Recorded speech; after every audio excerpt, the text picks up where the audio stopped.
presidente, señorías. Señorías, permítame recordarles que fue Vox el primer partido en registrar una iniciativa sobre los aerogeneradores marinos. Posteriormente presentamos 23 más. En esta primera iniciativa del año 2021 comunicamos la necesidad de implantar en la provincia de Tenerife la generación de energía geotérmica. Por cierto, ya están hechas las catas que determinan el gradiente térmico para la energía geotérmica con un resultado muy favorable. También hacíamos referencia al informe de la Unión Europea sobre el impacto en el sector pesquero en los parques eólicos marinos. Y, resumidamente, cita el ruido constante, el ruido infrasónico, los campos magnéticos que genera el cable de transporte de la energía desde los aerogeneradores a tierra, peligros para las aves, la destrucción de los residuos de cuando acabe su vida útil. Es decir, las palas tienen una vida útil de 25 años y están hechas de fibra. Genera un gran problema que no saben todavía qué hacer. Les voy a leer, si me lo permite, un titular de prensa, aunque ya fue citado brevemente anteriormente. Los pescadores portugueses avisan a los gallegos que los molinos de viento marinos les han hecho que los peces no estén en la zona, en los caladeros próximos a la zona de los molinos, como les llaman ellos. Como ya sabemos, en esta comisión los pescadores no podrán pescar en dicha concesión porque se les subirá la prima del seguro. Además que allí no habrá que pescar, ya lo hemos dicho en esta comisión. Pero bueno, todavía hemos tenido acceso a algunos estudios de impacto ambiental donde dicen abiertamente, sin base ninguna, que los pescadores podrán pescar en las zonas marítimo terrestres ocupadas por los molinos aerogeneradores. Desde nuestro grupo parlamentario venimos proponiendo una moratoria bajo el principio de precaución, fíjese bien, bajo el principio de precaución, pues no se cuentan con datos científicos suficientes que certifiquen que los aerogeneradores marinos pueden coexistir con la sostenibilidad del medio marino, que es el requisito que viene en la Directiva 2008/56 sobre el valor ambiental del medio marino. De no aceptarse, estarían diciendo que este principio solo se aplica cuando deciden las directrices políticas marcadas por quien le pagan a estas organizaciones encargadas de determinar las cuotas de captura asignadas. Tiene que terminar, señor Rueda. Como ocurrió en el cierre de los 87 caladeros. En primer lugar, quiero destacar que la Directiva 2014/89 de la Unión Europea, Marco sobre la orientación del medio marino, ordenación del medio marino, únicamente aconseja que ordenen sus propios espacios marítimos los Estados. No es una obligación que impone la Unión Europea, como dice la ministra Rivera. Muchísimas gracias. Sí, gracias, señor presidente. Bueno, lo primero es que no he entendido muy bien en la exposición por parte del Partido Socialista, que ha dicho no sé qué de la conciliación. Bueno, si hubiera salido la moción de censura no hubiera habido ni comisión y se podían haber ido a sus provincias tranquilamente. Evidentemente los horarios estaban establecidos y no hemos podido cambiarla. Por otro lado, vuelve a ser poco serio, digamos, su exposición, hablando de cosas que pasan en su provincia, que me parece muy bien. En todas las regiones de España se produce magníficamente, productos magníficos y tal, pero estamos hablando de lo que van a hacer ustedes en la Unión Europea, la presidencia de la Unión Europea. Y en ese caso, que ya lo hablamos con el ministro cuando vino aquí a comparecer, hay algunas cuestiones que realmente ponen los pelos de punta directamente en su propia PNL a los agricultores, porque dicen que va a girar todo en realidad en relación a los objetivos de al desarrollo sostenible y al cambio climático. Es decir, los problemas concretos de los agricultores y ganaderos españoles, de los pescadores españoles, parece que no importan tanto, sobre todo además en un contexto en que ya hemos visto que en el 2022 ha habido unas pérdidas importantísimas de rentabilidad por parte de los agricultores y ganaderos, han subido los costes de producción de una manera absolutamente brutal, las familias de agricultores y ganaderos lo están pasando fatal, la situación de la inflación, que se ha dicho también en una intervención previa, pues igualmente no se ha visto traducida en la mayoría de los casos en mayor rentabilidad para los agricultores. La nueva PAC, ya lo dijimos también al ministro de Agricultura, de los ecoregímenes, pretende imponer un modelo de producción idílico cuyas medidas no son aplicables en muchas explotaciones. El plan estratégico también dijimos que nos resta competitividad en el comercio exterior, establece desigualdades entre territorios, es insuficiente para incentivar a los agricultores y garantizar el relevo generacional. Y los puntos que ponen aquí, por ejemplo, en relación a los pesticidas, nos preocupa muchísimo lo que se está planteando en la Unión Europea, en el que se plantea reducir un 50% de su uso sin dar alternativas ni evaluar su impacto. Nos parece una absoluta barbaridad, ¿no? Precisamente porque hay que centrarse en la realidad social de los agricultores y los ganaderos, no en las grandilocuencias de objetivos de desarrollo sostenible. Quien primero tiene que ser sostenible son las explotaciones, las familias de ganaderos y de agricultores, no unos objetivos ahí virtuales, ¿no? Entonces, como no están cerrando muchas explotaciones, que es lo que nos preocupa a nosotros, nosotros defendemos al pueblo, que es el que nos vota, y el pueblo y el sector agrario tenemos que defenderles en sus propios intereses, no defender esas agendas de las élites que realmente ningún agricultor entiende.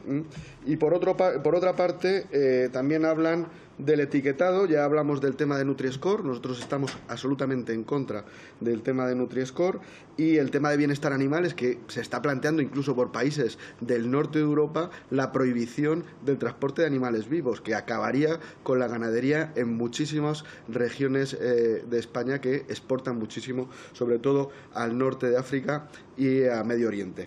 Por lo tanto, el tema de la edición genética, que también han hablado que se va a hablar, pues es una alternativa para reducir los pesticidas, y lo apoyaríamos, pero es que no vemos realmente que haya una propuesta contundente por parte de la Unión Europea al revés, es decir, quitan pesticidas, no permiten el tema de la edición genética, cuando se están importando además, por ejemplo, maíces de países terceros donde realmente hay tratamientos transgénicos, es decir, y luego ya de los acuerdos comerciales, los acuerdos de libre comercio, Mercosur, por ejemplo, que no lo nombran aquí, y se tendrá que tratar, y que perjudica a los agricultores y ganaderos, y que nosotros ya nos hemos mostrado en contra, tampoco lo tratan. Por lo tanto, nosotros no apoyamos esto porque no defiende los intereses reales de agricultores y ganaderos y pescadores españoles.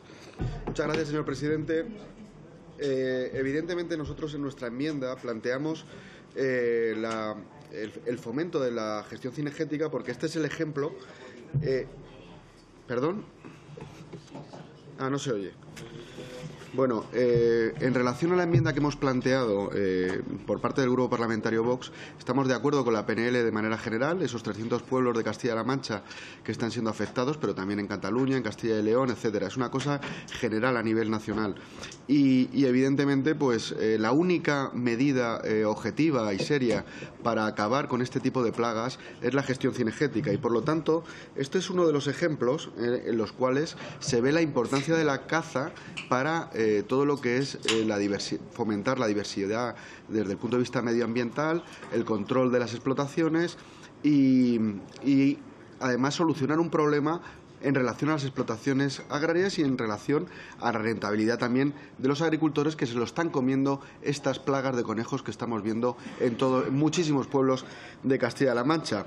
Por lo tanto, lo único que hemos planteado es ampliar ese apartado 2, hablando de que se fomente la caza como herramienta para el equilibrio natural y respeto al medio ambiente y también a la agricultura, y decir que es el método eficaz para la conservación de la biodiversidad y para lograr el equilibrio poblacional de los casos de sobreabundancia de especies, así como reconocer su valor no solo en lo que se refiere a su aportación a la economía rural, que es importantísima, por ejemplo, en regiones como Castilla-La Mancha, sino también como patrimonio cultural de todos los españoles, como puede ser la cuestión de la montería española, la cuestión de las realas, etcétera, ¿no?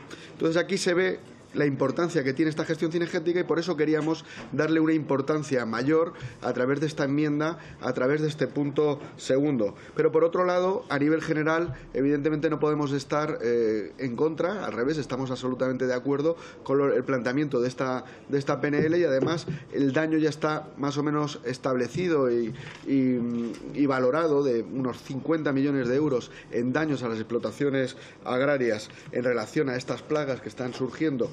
En principio, en Castilla-La Mancha el valor son 50 millones de euros, pero que es mucho mayor en otras regiones de España, como hemos dicho antes, Cataluña, Castilla y León, y estarán de acuerdo con nosotros precisamente que aquí se ve eso que hablábamos de la importancia de la caza para evitar este tipo de plagas, para evitar, por ejemplo, accidentes también, que se dan en muchísimas zonas donde hay sobreexplotación y no se están haciendo el control cinegético que se tendría que hacer.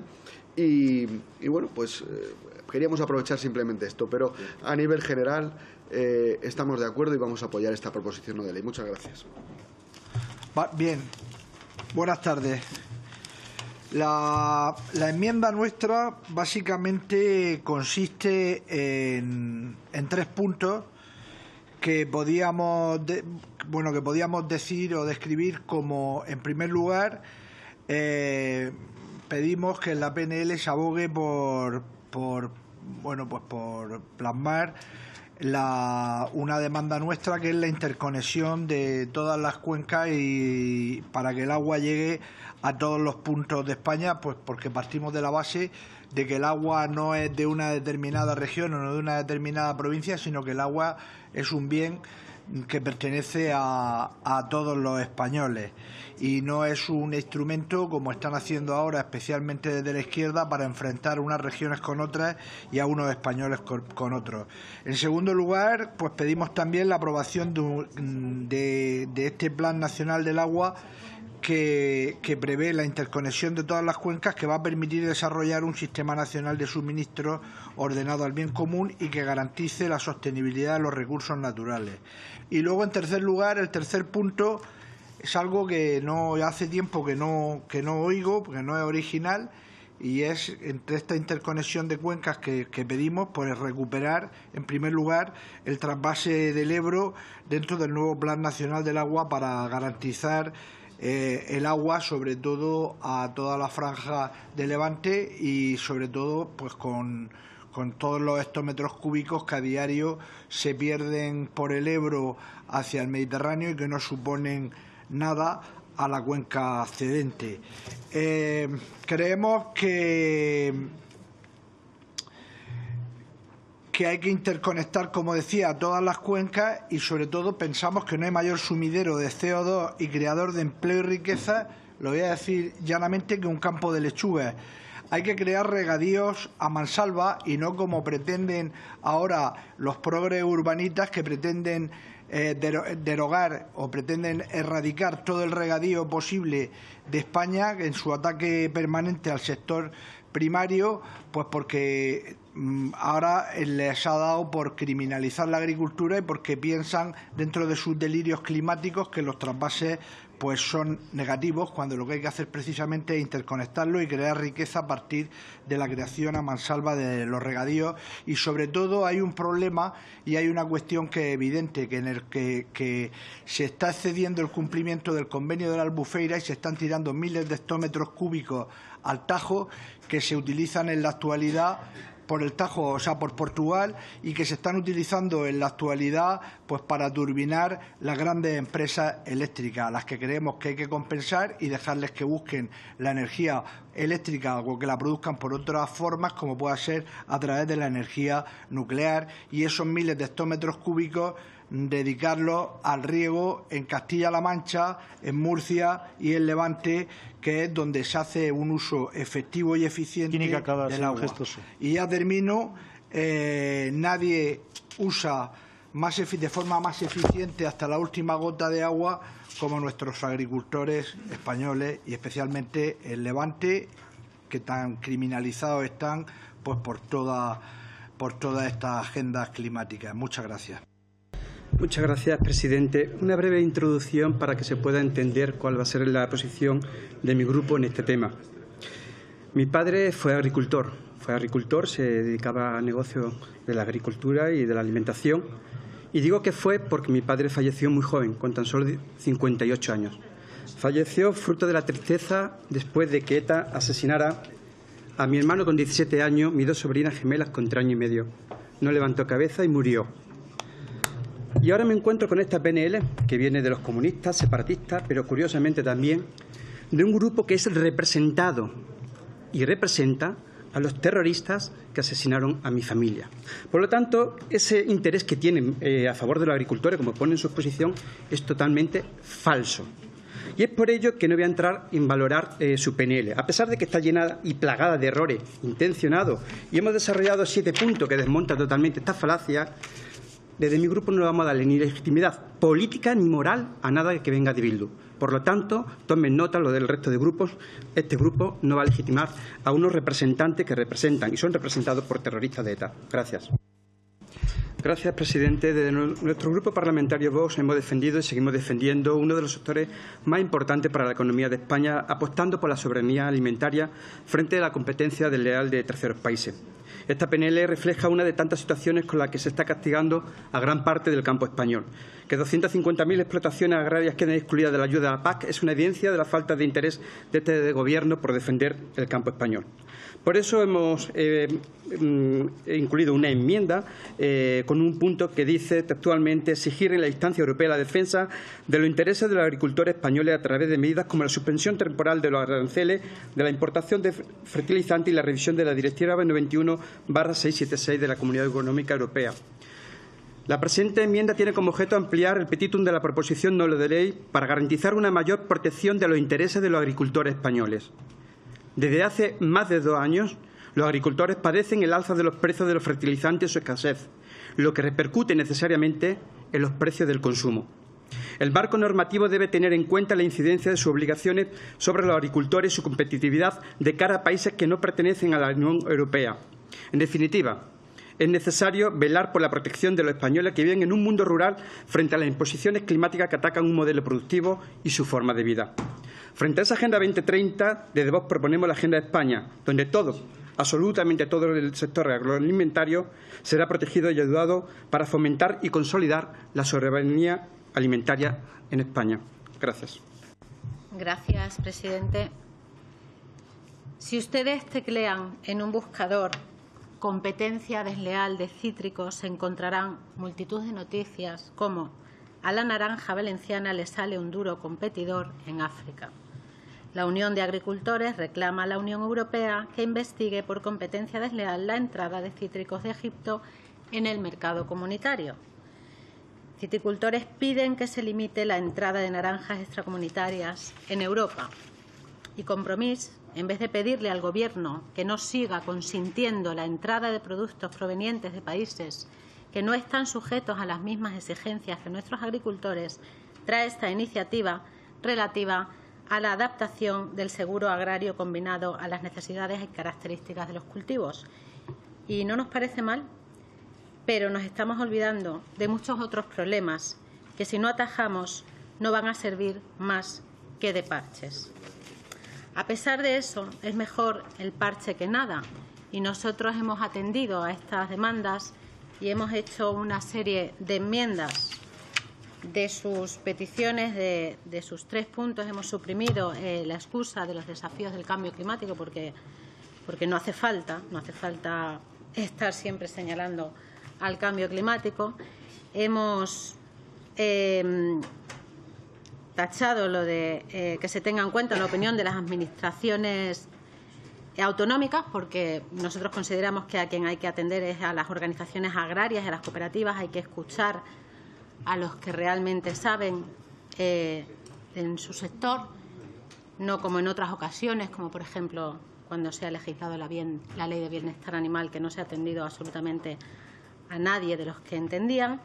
Y hemos añadido diseñar y aplicar un nuevo plan nacional de agua que garantice el abastecimiento de agua a todos los rincones de nuestra nación. Pero ya acaba de decir el señor Baldoví que no le interesa diseñar y aplicar un nuevo plan nacional de agua que garantice el abastecimiento de agua y así ayudar a los agricultores de la Comunidad Valenciana. Por tanto, pues nosotros nos abstendremos o votaremos en contra. Ya veremos lo que hacemos. Gracias. El 40% de la energía que consume, con un elevadísimo coste económico que lastra el desarrollo, descapitaliza a la nación, dificultando el emprendimiento y la innovación. Por otro lado, España tiene unas condiciones físicas como radiación solar potencial, el número de horas de sol, la altitud y temperatura, las horas de viento, todas muy favorables para las energías renovables. Vox siempre vio como una oportunidad para alcanzar la necesaria soberanía energética, uno de los objetivos a cumplir como país.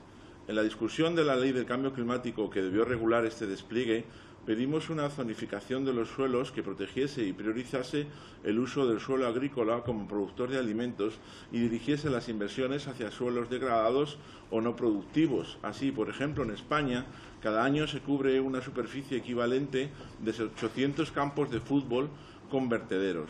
Aunque el Gobierno presume de talante negociador, no incluyó nuestras enmiendas en este sentido y el resto de grupos, pese a reivindicarlo ahora en el mundo rural, tampoco. El MITECO ha establecido finalmente una zonificación con una nueva herramienta cartográfica. Cuando rectifican, aciertan. Sin embargo, que no sea vinculante desprotege nuestro patrimonio rural, máxime cuando las medidas urgentes sobre la guerra de Irak suprimen los estudios de impacto ambiental. No podemos caer en la ley de la selva y en la especulación. No se pueden arrancar olivos o quitar regadíos para poner placas solares. Renovables sí, pero así no. Es el grito que fuera de esta casa se extiende y no se puede ignorar por más tiempo. El mundo rural no puede sufrir una tercera colonización energética. No es tolerable que el Gobierno publicite la despoblación que sufrimos como una ventaja para la implantación de estas energías.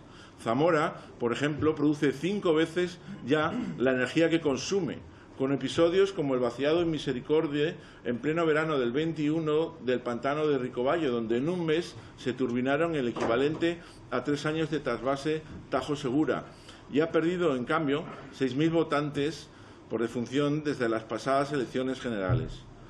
El Gobierno ha desperdiciado a la legislatura con el reto demográfico, que ha quedado en nada con un miserable reconocimiento de afectación para solo 3 provincias. Desde Vox afirmamos que la despoblación afecta a 44 provincias y necesita de la solidaridad del resto de España. La despoblación es un círculo vicioso difícil de romper, pero que se puede con medidas simultáneas, empezando con fiscalidad diferenciada, pero de un calibre que verdaderamente decida a una familia venirse a vivir al campo. Los canarios lo tienen desde los años 90. Después, unos servicios médicos, de comunicación, educativos, etc. El 15% de la población mantiene el 75% del territorio. Nos saldrá mucho más oneroso que sigan abandonándolo, como hemos comprobado este verano con los pavorosos incendios. No se trata de un chantaje, sino de transición justa, como ustedes mismos lo denominan. Agrofotovoltaica es una opción que permitiría compatibilizar la natural función fotosintética con la fotovoltaica y daría un valor adicional a las producciones agrícolas, facilitando la supervivencia económica, tan necesaria para mantener población. Los científicos recuerdan que la biodiversidad ibérica más singular se encuentra también en sistemas productivos tradicionales, culpables con la existencia sin seguida de comunidades animales muy valiosas.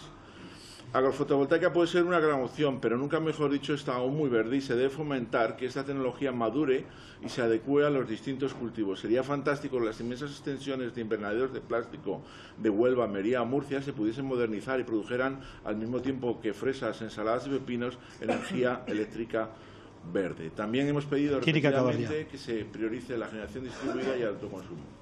Muchas gracias.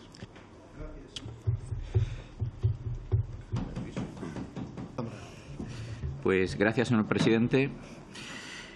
Para empezar, diremos que efectivamente esta ley se ha aprobado el día 8 de marzo. Se ha publicado en el Boletín Oficial del Estado el 18 de marzo de este mes y ha entrado en vigor el día 19. Y efectivamente ordena, en el artículo citado por el proponente, que efectivamente se regule por Real Decreto los casos justificados en que no se considerará que no se utilizan las posibilidades de pesca.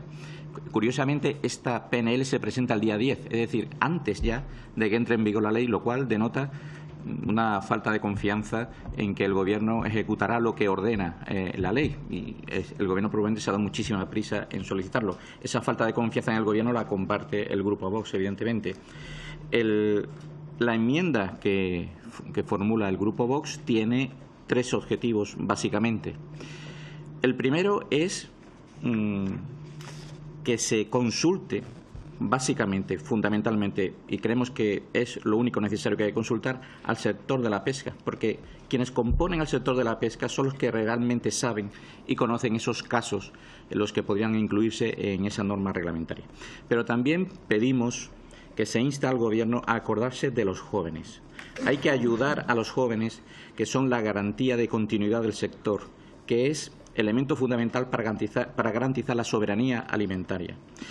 Y acordarse de los jóvenes es un requisito esencial para procurar una verdadera justicia social y muy en especial en este sector tan importante como es el de la pesca.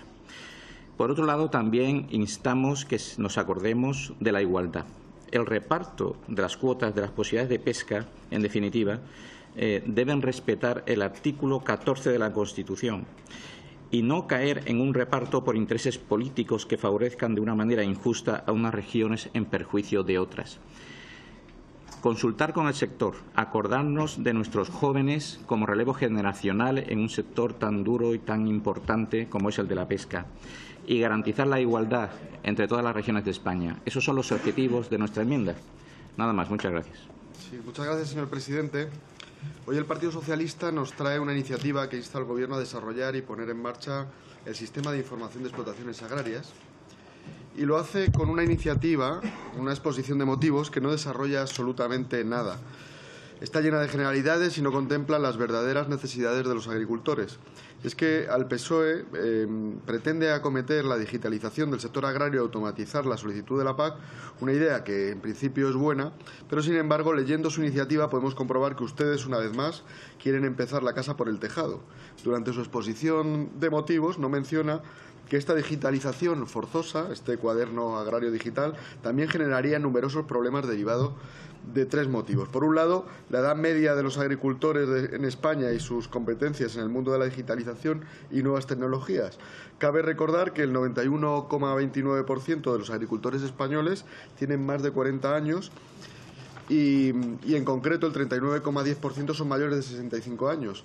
En esta iniciativa no se contempla esta circunstancia y no se menciona ningún plan para solventar posibles inconvenientes o excepciones que se puedan dar en esta situación. Por otro lado, durante la exposición de motivos no se hace referencia a la dificultad de acceso a Internet de las zonas rurales y que todavía es una tarea pendiente en España. En estos momentos, según un estudio publicado por el propio Ministerio de Asuntos Económicos y Transformación Digital, hasta 2,4 millones de españoles no tienen acceso a Internet en muchas zonas rurales de España. Por último, la soberanía de los datos digitales de los españoles debe ser protegida, con especial énfasis en aquellos casos en que la ausencia de tal protección puede tener consecuencias todavía más indeseables en campos muy distintos. Es necesario, antes de poner en marcha esta iniciativa que hoy nos presentan, establecer mecanismos de control efectivos para evitar que se puedan utilizar los datos de nuestros agricultores como herramientas de especulación contra el interés de la seguridad nacional o contra la soberanía alimentaria. Por eso, desde el Grupo Parlamentario de Vox hemos presentado unas enmiendas para que el futuro sistema de información de explotaciones agrarias no perjudique a los agricultores y ganaderos por su edad o por su acceso a Internet en las zonas rurales, y también hemos introducido mejoras para que se garantice la seguridad de los datos en nuestras empresas agrarias, para que se garantice esa soberanía digital.